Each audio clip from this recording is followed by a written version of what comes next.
Écoutez, je pense qu'on a donc terminé avec cette présentation. Merci beaucoup Laurent.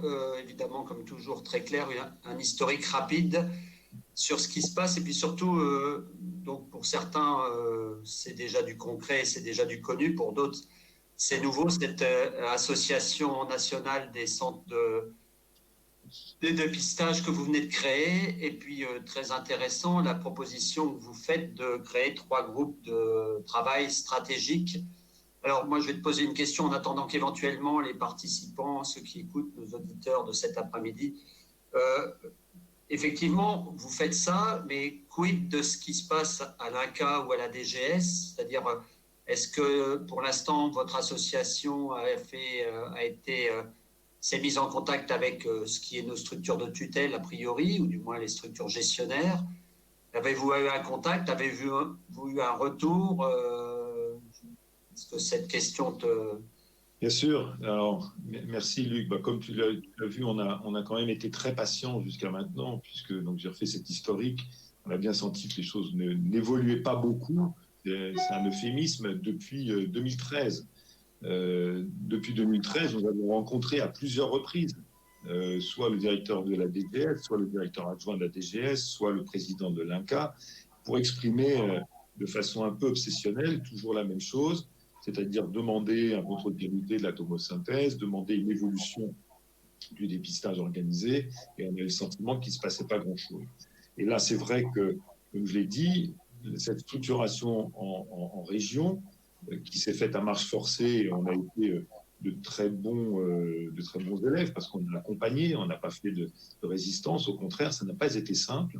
Nous y sommes parvenus, et ça nous a donné l'occasion de faire ce parangonnage et de voir entre les présidents les difficultés qu'on pouvait avoir, notamment sur le plan d'organisation sociale, et ça, on l'a assez bien géré, mais aussi les difficultés qu'on a à faire évoluer les décisions. Donc on voit qu'il ne se passe pas grand-chose.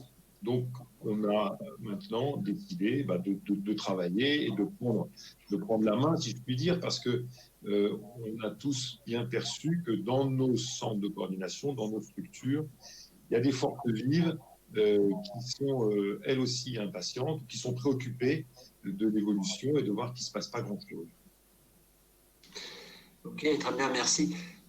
Actuellement, je suppose qu'avec la pandémie de Covid-19, la DGS a autre chose à faire, ou du moins a d'autres priorités que de gérer. Est-ce que tu étais le représentant à l'époque du comité stratégique auprès du comité, je ne sais plus comment il s'appelle, de la DGS? Oui. Est-ce qu'il y a eu des réunions depuis en 2020, par exemple? Enfin, je te pose des questions. Absolument pas. Donc, moi, je suis toujours le représentant des sociétés savantes au comité stratégique de la DGS, qui ne s'est pas réuni depuis mai 2019.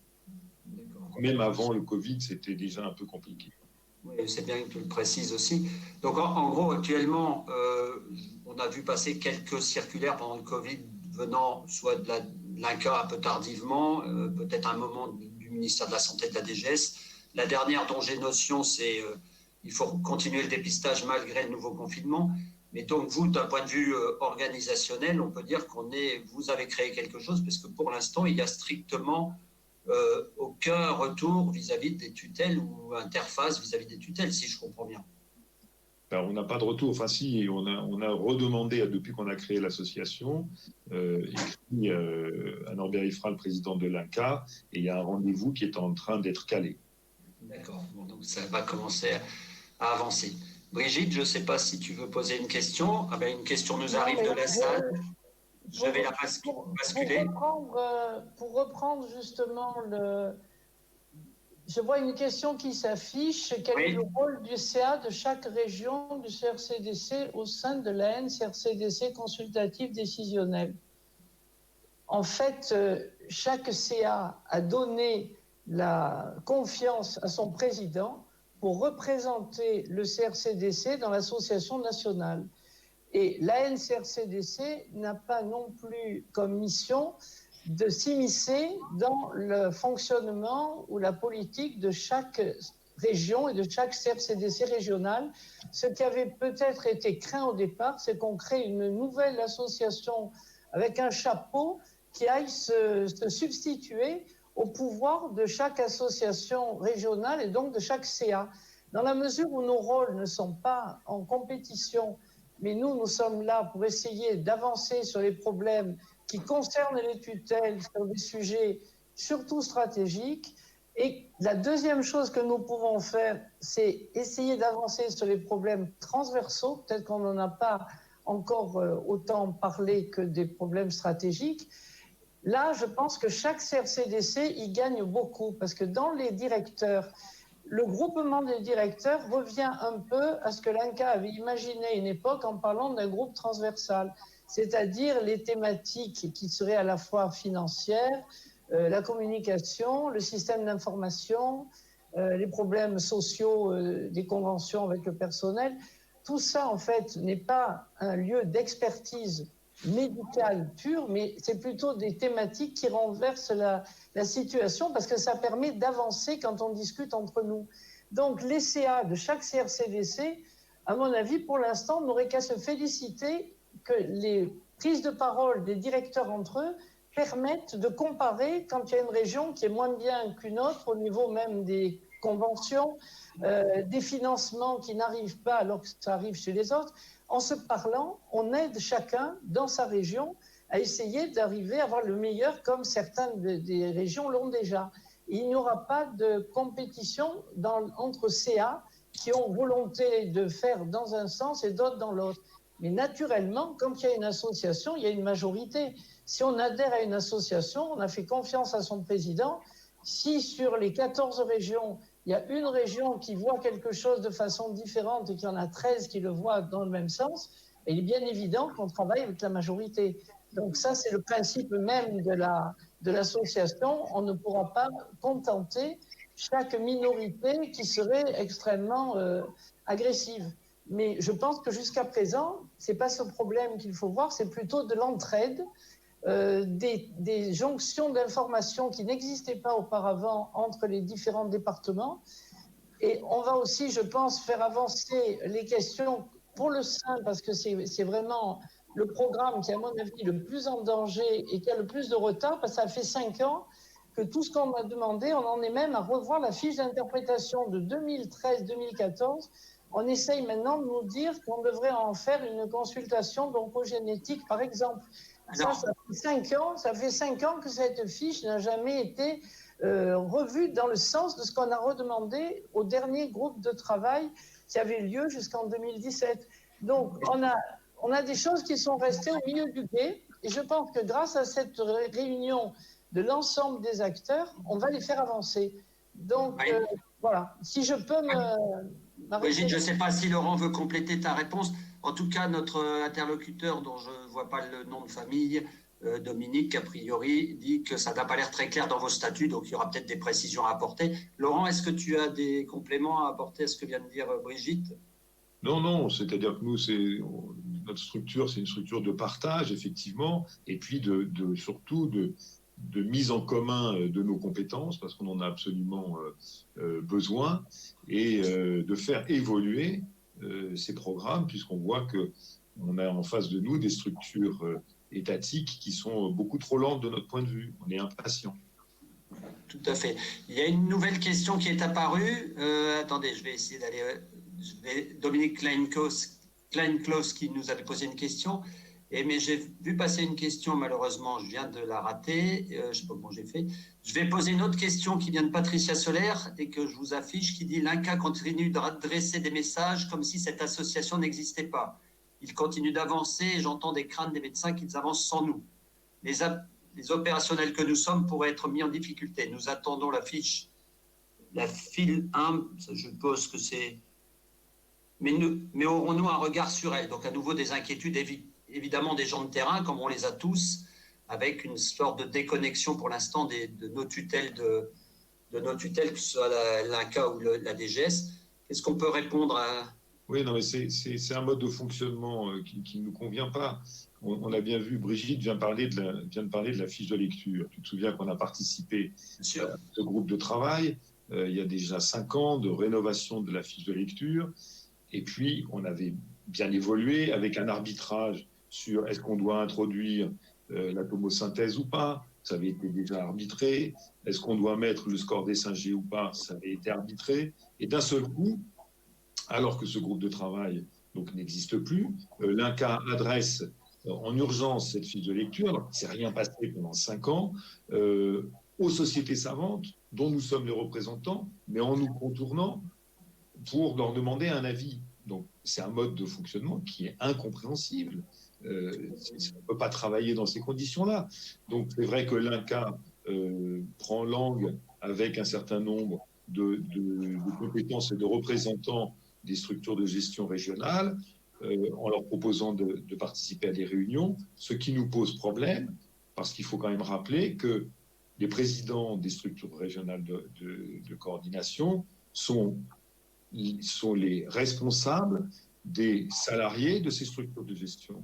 Et donc l'INCa ne peut pas s'autoriser à faire déplacer, par exemple, un salarié d'une structure de gestion sans au minimum en référer au directeur de la structure de gestion, mieux encore au président qui, lui, est en responsabilité.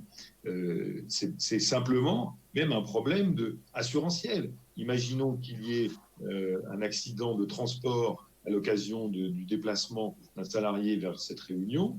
L'assureur dira mais vous êtes responsable de la structure, vous n'êtes même pas au courant de ce que font vos salariés. Donc on veut redéfinir à l'occasion de cette régionalisation un cadre précis des relations qu'on doit avoir avec l'INCa. Je ne dis pas faire de l'INCa bashing. Nous, on n'est pas dans cette situation-là et dans cette dynamique. Au contraire, on nous a demandé de nous régionaliser, ça a été fait, ça nous donne une dimension différente et on souhaite que les choses soient bien clairement définies de façon à ce qu'on puisse avancer et faire évoluer ces programmes de dépistage qui doivent rester des programmes de santé publique à l'échelon national. Merci Laurent. Donc effectivement, on peut s'inquiéter, comme le dit Patricia Soler, de est-ce qu'on aura un regard, et l'association, je suppose que vous allez faire tout votre maximum pour redéfinir ces règles comme tu viens de le dire. Il y a une petite question qui nous a été posée par Jérôme. Peut-on imaginer une règle d'unanimité pour certains domaines, dans certains domaines? Sur les décisions, je pense que passerait. Est-ce que Jérôme, on ne sait pas quelle est la personne, mais Jérôme et la question précédente, on a l'impression d'avoir des personnes, peut-être c'est Dominique, des personnes qui n'ont l'air intéressées que par le problème si jamais il y avait une personne qui ne soit pas d'accord et qu'on prend quand même des décisions. Donc là, c'est une vision du prisme qui me paraît un peu étroite. Parce qu'on n'est pas là pour essayer de faire valoir l'unanimité sur toutes les décisions. Je ne crois pas que quand l'INCa prenait des décisions, vous étiez tous d'accord. Donc on est là pour essayer de trouver un maximum de consensus. Il ne faut pas oublier que pour l'instant, on est 14 régions. Lorsque les 2 DOM qui manquent ont prévu de nous rejoindre, à ce moment-là, on serait 16. Donc on peut difficilement imaginer que s'il y a 14 ou 13 ou 12 personnes qui ont une vision non pas agressive, mais plutôt dans un sens, on va systématiquement aller contre les pauvres personnes qui, elles, ne sont pas d'accord et aucun CA qui n'est pas d'accord. Là, je trouve qu'il faut un peu oublier ça, parce que sinon, on n'avancera jamais. S'il faut que sur chaque chose, tout le monde ait l'unanimité, je pense que même dans les CA, ça ne se réalise pas comme ça. Donc, je crois qu'on oublie et on travaille avec une vaste majorité depuis qu'on a commencé. On a l'impression, et je parlerai même de l'assurance maladie pour continuer à travailler avec eux, que sur la majorité des choses, on a trouvé des thématiques où on s'est rejoint. Et je parlerai même des ARS, puisqu'on n'en a pas parlé depuis le début. Vous savez qu'ils étaient en charge du pilotage. Et je pense que les ARS se plaignaient, quand on a discuté chacun avec eux, de ne pas avoir non plus de contact ou de mots à dire au niveau de l'INCa. Donc, quelque part, je pense que sur les régions, on est quand même dans un consensus très mou et que ça ne peut pas être pire. Parce qu'actuellement, il n'y a vraiment rien qui est discuté. Et j'insiste sur le fait de créer des groupes avec des directeurs qui s'occupent des thématiques transversales fera énormément progresser, je pense en particulier des systèmes d'information et tout ce qui va découler de ces systèmes. C'est le premier sujet dont je veux absolument qu'on se saisisse pour le sein, c'est-à-dire l'intérêt de la 2e lecture pour les 5 prochaines années, l'intérêt de dématérialiser la 2e lecture si elle ne doit pas être éternelle, ou bien que faire d'une dématérialisation si ce n'est pas pour ce but de la 2e lecture. Donc, la Tomo est dans les mains de la HAS. Attendons de voir, on ne peut pas freiner les achats des radiologues. mais je pense que l'objectif de remettre un peu la fiche, la deuxième lecture et la dématérialisation en stratégie, c'est quelque chose qui est un peu bloqué et qui mérite pour le sein d'être revu. Alors, moi, je vois encore Patricia Solaire qui nous repose une question. Peut-on imaginer une proposition de fiche de fil 1? Alors, je ne dois pas comprendre ce que c'est, excusez-moi. Lecture de L1. Ah, d'accord. La fiche de lecture de L1, donc d'accord. Dans l'attente de celle de l'INCa avec une validation des sociétés savantes. Alors là, c'est une question, c'est-à-dire est-ce qu'on peut faire des propositions et puis les faire valider, nous, de notre côté, par la NCRCDC? Moi, je voudrais qu'on réponde, ça va répondre un peu à cette question. Dans les groupes stratégiques que vous voulez mettre en place, que vous avez l'intention de mettre en place, effectivement, tu viens de parler de la dématérialisation, tu viens de parler de la deuxième lecture, c'est des sujets qui ne sont pas obligatoirement complètement liés, mais qui sont en même temps liés. Aujourd'hui, on a beaucoup d'idées, mais on n'a aucune donnée. Donc, je pense qu'il faut effectivement créer ces groupes. Comment vous envisagez la création de ces groupes? Et effectivement, pour répondre à Patricia Solaire, est-ce qu'on peut imaginer qu'un groupe stratégique fasse une proposition, la fasse valider avant celle de l'INCa ou en compétition avec celle de l'INCa? Comment vous voyez un peu la création de ces groupes? Les objectifs, tu viens de le dire pour le sein, mais il y a aussi le colon, le col. Comment tu vois, Laurent? Qu'est-ce que vous en pensez? C'est pas nécessairement parallèlement ou à côté de l'INCa. Nous, ce qu'on veut, c'est être force de proposition, pour parler un peu à la mode, si tu veux. On a cette chance, on a beaucoup de compétences dans toutes nos structures. Notre objectif, c'est de les faire se rapprocher, de faire ce que, de notre point de vue, l'INCa aurait dû faire. Il n'y a pas de réflexion stratégique depuis trop d'années. On n'a pas évoqué la problématique de l'arrivée de l'intelligence artificielle qui va faire des progrès pour le sein en première lecture. Il n'y a aucune réflexion sur ce sujet-là. Donc on a besoin d'avoir une réflexion. Une fois qu'on aura, nous, construit notre réflexion et qu'on sera capable d'aller vers l'INCa et de leur dire, écoutez, voilà comment nous, on voit les choses. Je suis confiant, il n'y a pas de raison qu'on soit à l'opposé complètement de la stratégie de l'INCa ou de la DGS. Nos objectifs sont les mêmes. C'est maintenir et développer et garantir la qualité de ces programmes de santé publique au niveau national. Donc nous, ce qu'on veut faire dans ces groupes de lecture, dans ces groupes stratégiques, et on tient à ce terme stratégie, c'est d'associer les compétences pas seulement des sociétés savantes, des représentants des sociétés savantes, mais aussi des directeurs des structures et des médecins coordinateurs, parce que la connaissance du terrain, c'est eux qui l'ont, et nous aussi, mais c'est ça qui est très important. On ne veut pas être complètement déconnecté de la réalité du quotidien. On voit bien les difficultés qu'on peut avoir dans certains secteurs géographiques pour l'organisation de la deuxième lecture. Il ne s'agit pas de dire on va supprimer la deuxième lecture, ce n'est pas le sujet. Mais comment fait-on avec cette réalité de la démographie médicale, de l'arrivée de l'intelligence artificielle, du sujet de la dématérialisation, de l'évolution de la tomosynthèse? C'est autant de sujets où aujourd'hui nous n'avons pas la réponse, mais qui justifient absolument, et dans une relative urgence, d'avoir un espace de réflexion. Sur le DOCCU, on voit bien les difficultés qu'il y a. Les anapathes nous disent on veut bien transmettre nos données, la norme de transmission n'est pas définie. Bon, alors, si on ne se réunit pas et avec eux pour savoir quelle norme on va adopter, pourquoi celle-ci ou une autre, et après on ira voir l'INCa en disant l'ensemble des régions est plutôt d'accord, il ne s'agit pas de l'imposer, est plutôt d'accord pour retenir cette norme pour telle et telle région. Sur le dépistage du cancer colorectal, c'est la même chose. On vient de voir à nouveau le quoi quand on achète des tests, on distribue des tests, on nous dit qu'il faut les jeter. Enfin, c'est du grand n'importe quoi quand même. Moi, je suis tout à fait d'accord avec vous et je pense que, tu l'as dit, dans les structures de gestion, toutes les structures de gestion, tous les centres régionaux, il y a énormément de compétences et de motivation pour faire des choses. Et la création de ces groupes, moi, je pense faire remonter des problématiques de terrain et aussi des propositions, parce que des problématiques, tout le monde sait les faire remonter, mais aussi faire des propositions et éventuellement, de toute façon, on voit bien qu'à l'INCa, ils n'en ont pas les moyens, ils n'ont pas de personnel ou pas de budget ou pas d'énergie pour faire ça actuellement. Je pense qu'effectivement, dans tous les centres régionaux de dépistage, il y a une grosse attente des personnels, tous investis. Donc, je pense que votre proposition de créer des groupes stratégiques, Alors juste, je reviens sur 2 messages, puisqu'on parle avec la salle aussi. Il y a a priori eu, je ne sais pas si on peut dire des bugs, mais pour l'appel à candidature pour élire le bureau, le Grand Est et a priori l'Île-de-France disent qu'ils n'ont pas été sollicités pour un appel à candidature. Je relais le message, puisqu'on n'est pas là pour cacher quoi que ce soit, ni faire un tri sélectif. Je ne sais pas si Brigitte ou Laurent voulaient répondre à ces 2 remarques. J'essaie de comprendre de quoi on parle pour le CRCDC Île-de-France, qui est représenté par son président Michel Deguet. Voilà, donc je ne vois pas comment l'Île-de-France pourrait ne pas avoir été au courant que dans le CRCDC, que dans le projet, il y avait un problème d'élection parmi les présidents d'un bureau. Je ne vois pas le problème.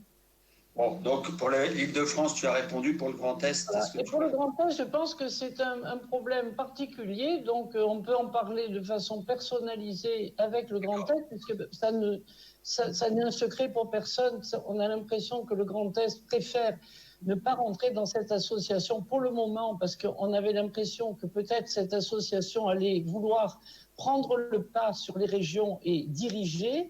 Donc nous, ce qui nous intéresse, c'est d'avancer sur un plan à la fois scientifique et sur un plan pratique, et ce n'est pas d'attendre au pied de l'Inca que les choses avancent. Donc on a monté quelque chose. Les statuts n'ont pas convenu au CA du Grand Est, et j'ai aucun mot désagréable. Chacun prend sa décision. Il a été question à plusieurs reprises de faire passer des messages, à savoir si ça devait avancer ou pas avancer. Je sais qu'au début, la présidente, elle était assez enthousiaste. Elle a été vite refroidie par son CA. Donc moi, je ne me mêlerai pas de la politique du Grand Est, que je respecte. Il y a des gens extrêmement compétents dans le Grand Est. La porte est ouverte. Si à un moment, ils pensent que c'est plus intéressant pour eux d'être avec nous que tout seuls, ben, je pense que c'est une question vraiment qu'ils doivent régler entre eux. Parce qu'en fait, l'histoire, c'est le Grand Est peut continuer à faire ce qu'il veut, puisqu'il est libre. Donc moi, je n'ai pas donné d'avis là-dessus, et on n'a pas à y revenir. Voilà. Oui. Brigitte, merci. On a bien compris qu'il y avait... c'est de la mise en route, c'est toujours un peu compliqué. Michel Deguet, qui vient d'envoyer un petit message, dit que pour lui, en tant que président, les statuts du CRCDC ont eu son approbation. Donc pour l'Île-de-France, c'est réglé. Le Grand Est, tu en as parlé, je crois que c'est clair. Et voilà. C'est le début. Aussi, j'ai vu. Voilà, j'ai vu passer Agnès qui disait je parle au niveau des médecins coordinateurs, donc ça. Et puis une autre question qui est très pragmatique et très pratique, comment souhaitez-vous procéder pour constituer des groupes de travail dont vous avez parlé, Laurent, Brigitte? Est-ce qu'elle parle des groupes de travail qui s'occuperont de faire avancer les problèmes stratégiques, ou des médecins qui seraient dans les comités consultatifs? Je pense qu'elle veut parler des groupes de travail. Je pense qu'on parle des groupes de travail stratégiques. Au départ, on a des présidents qui sont répartis déjà dans les spécialités. C'est vrai qu'il y a plus de présidents dans les radiologues, il y a des gastro-entérologues, il y a moins de gynécologues. Mais on compte à ce moment-là faire appel à des personnes extérieures, éventuellement par les sociétés savantes, et éventuellement aussi des médecins coordinateurs qui seraient particulièrement imprégnés de problèmes, qui peuvent participer en fonction de leurs compétences. Et on peut aussi inviter à des séances des personnes extérieures pour des thématiques précises. Mais au départ, c'est les présidents qui se réunissent entre eux, qui vont voir quelle est la composition qui paraît la plus facile à obtenir en fonction des organes, puisqu'on est déjà au moins 6 radiologues et 4 gastro-entérologues. Alors, par exemple, les gastro-entérologues, ils ont déjà démarré, ils vont déjà donner un avis sur l'appel à projet, par exemple, qui est lancé sur la distribution du test. Ils vont donner un avis sur la commande en ligne des tests. Tout ça, si vous voulez, c'est en cours. Et pour le sein, je vous ai un peu dévoilé le problème, c'est que je pense que la deuxième lecture, on va essayer de faire une enquête très simple au niveau national, à savoir combien il y a de deuxième lecteurs et quelle est la rentabilité, pour essayer de faire un état des lieux. Mais on n'en a pas encore fait des candidatures pour chaque groupe, on en est à la constitution entre nous, de voir comment ça peut fonctionner, quelle est la meilleure façon. Oui, donc pour l'instant, il n'y a pas de modalité précise de recrutement. Laurent veut parler. Effectivement, Brigitte, moi je m'attendais à cette question, parce que je l'avais anticipée, et pour compléter ta réponse, il faut rappeler que dans les statuts, donc il y a des représentants des directeurs et des représentants des médecins coordinateurs. Et ce sont pour moi deux voies possibles pour s'adresser à eux, pour exprimer son appétence pour un sujet à partir d'un médecin coordinateur ou un directeur d'un centre de CRCDC qui a une appétence particulière pour un des trois cancers, ou pour les trois, pourquoi pas, doit s'exprimer pour dire qu'il souhaite participer à ce groupe de travail. Très bien. Laurent, une toute dernière question, puisqu'on va arriver à la fin de cette première partie, et on voit que ça génère beaucoup de questions, qu'il y a quand même une interactivité qu'on arrive à faire vivre, et tant mieux. Justement, tu parlais des coordinateurs. Quid d'Accord, puisque là je fais le naïf, mais je ne sais pas la réponse, quid d'Accord dans vis-à-vis de votre structure, vis-à-vis de la CRCDC?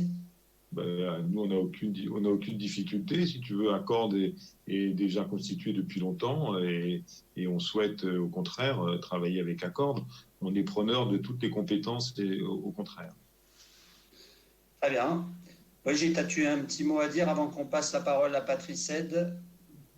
Non, parce que je pense que par le hasard, Patrice va remettre en lumière quelle est notre situation pour le dépistage du cancer du sein au niveau technologique. Et quand vous allez repenser à tout ce qui va être énoncé, vous allez vous rendre compte que peut-être quelque part, on ne peut pas dire qu'on est dirigé par des gens extrêmement hyperactifs. Voilà, donc c'est tout ce que j'ai à dire. Ok, écoutez, a priori, il n'y a plus de questions sur ce sujet qui était quand même très intéressant. On a appris beaucoup de choses, notamment sur cette création et sur la création de groupes stratégiques. Comme tu l'as dit, Brigitte, et Laurent aussi, il y a beaucoup de sujets.